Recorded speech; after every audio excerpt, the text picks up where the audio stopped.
Tumeona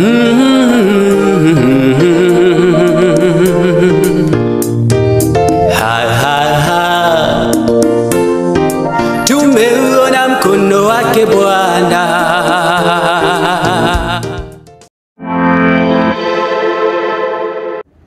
Le roi Balak, roi de Moab, veut maudire les Israélites qui sont une menace pour son peuple.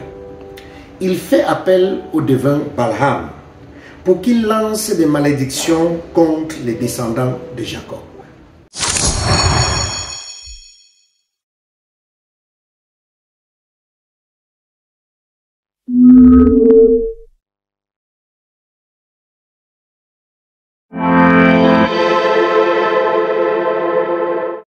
Madame, Monsieur, mes chers vendus, bonsoir. C'est vendredi, bienvenue à votre habituelle émission Us et les vendredis. La parole de Dieu, dans le livre de Proverbes chapitre 26, le verset 2, dit que la malédiction sans cause n'a point d'effet. Nombreux sont ceux qui m'ont interpellé au sujet de la malédiction. Pasteur, nous gémissons, nous pleurons, parce qu'il semble que nous sommes sous le coup de la malédiction. Il semble que nos vies, rien ne fonctionne, rien ne marche. Tout est stagnant dans notre vie. Certainement, il y a quelque chose qui ne va pas. Ceci m'a permis donc de me rappeler de cette histoire ancienne dans le livre de Nombres, qui m'a permis d'analyser de fond en comble comment est-ce qu'on peut être sujet à malédiction ou comment on peut échapper à la malédiction. Je voudrais dire que cette histoire est très intéressante. Balaam, malgré ses efforts pour invoquer des malédictions, est contraint par Dieu de prononcer plutôt des bénédictions.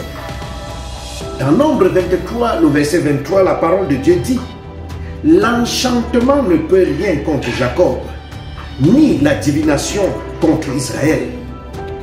Ce verset est l'un des bénédictions extraordinaires que Dieu réserve pour ses enfants.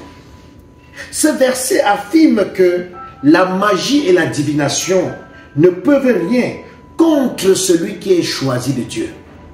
Et le peuple d'Israël était choisi de Dieu, c'est pourquoi il dit que la malédiction, la divination ne peut rien contre ce peuple. Quand tu es choisi par Dieu, la malédiction ne peut pas t'atteindre. La protection divine est donc la garantie pour ceux qui ont Dieu de leur côté. La question fondamentale qu'on doit se poser est de savoir, est-ce que tu as Dieu de ton côté? Si tu as Dieu de ton côté, la protection divine devient donc une garantie et ne peuvent être affectés par des sorts ou même par des prophéties négatives. Des gens diront des choses comme ils veulent sur toi, mais cela n'aura point d'effet. Il est donc important pour les croyants de vivre avec confiance, sachant qu'aucune force ne peut résister à Dieu lorsqu'il est avec eux. Nous devons vivre avec cette conviction. Quand tu sais que Dieu est de ton côté, tu ne dois rien craindre. Aucune force ne résiste à la présence de Dieu. Mais pourquoi ce passage est si important pour toi? Je vais évoquer ici 3 raisons. La première, le passage souligne l'omnipotence de Dieu et son pouvoir sur toutes les forces surnaturelles, y compris la sorcellerie.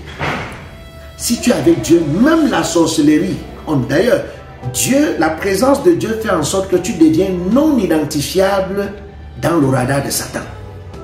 Parce qu'il t'invoque, il fait des incantations, mais il contemple la gloire de Dieu. Deuxième chose, il montre à suffisance que les croyants ne sont pas vulnérables aux mauvaises influences ou au complot des ennemis, car Dieu veille sur eux. Qu'est-ce que ça te fait de savoir que Dieu veille sur toi? Ça me permet, ou ça te permet d'être rassuré que les complots tissés dans le noir, la présence de Dieu dans ta vie parce qu'il veille sur toi, rend cela nul et de nul effet. La dernière chose, pas des moindres, ce verset est un encouragement pour les croyants à se référer à Dieu et à sa puissance. plutôt qu'à des pratiques occultes pour trouver la sécurité et la délivrance. Combien de personnes cherchent en vain des solutions chez les marabouts, chez les praticiens? Combien de personnes courent se réfugier dans des sectes? Combien de personnes font des pratiques occultes pour se protéger? La protection ne se trouve pas dans ces choses. La garantie de la protection se trouve dans la présence et la puissance de Dieu. À quel moment on perd donc la protection divine et dont on est exposé à la malédiction? La première des choses, c'est la vie des débauches. Dans Nombre chapitre 24 et 25, une fois le peuple de Dieu était dans la présence de Dieu, du moment où ils se sont versés dans la vie des débauches, alors le roi de Moab a pu les atteindre. Si tu mènes une vie de débauche, tu es exposé à la malédiction.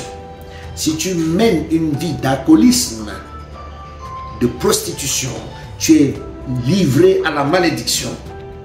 Si tu as l'amour pour les 10 heures d'avenir, si tu exerces un appétit assez élevé pour des pratiques occultes, tu es sujet à malédiction. C'est pourquoi vous voyez des jeunes gens qui de plus en plus meurent aujourd'hui, parce qu'ils se sont versés dans la débauche, dans l'appétit, les choses bizarres, et même dans l'alcoolisme. Il les expose donc à la malédiction, parce que ces choses nous retirent de la présence de Dieu.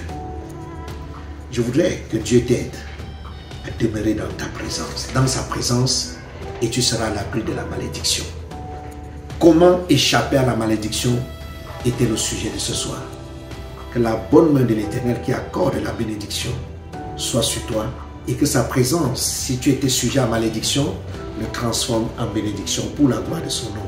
Que Dieu te bénisse et à vendredi prochain.